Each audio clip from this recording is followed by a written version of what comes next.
itu berlaku dalam parti mereka.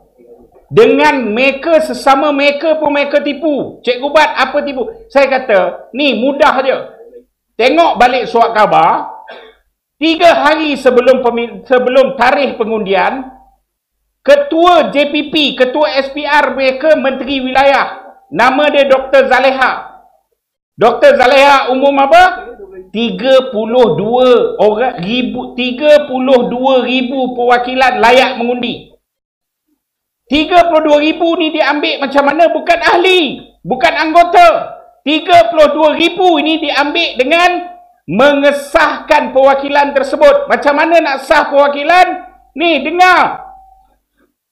Ambil IC, ambil gambar IC, ambil muka. Selfie, baru sah. Kononnya, berapa ramai? 32,000. Kita pun dengar.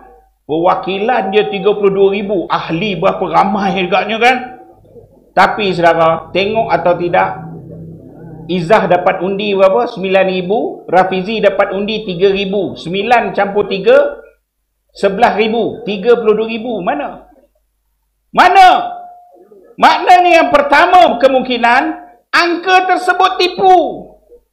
Kedua, ada undi banyak menangkan Rafizi, tapi kerana nak menangkan Nurul Izzah, tipu.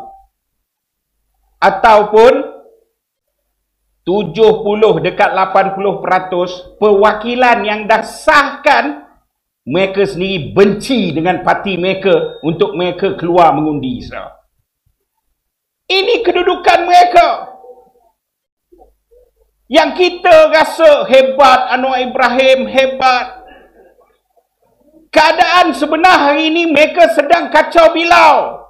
Mereka sedang huru-hara. Pemilihan PKR, 1 bulan kita disajikan dengan cerita pemilihan.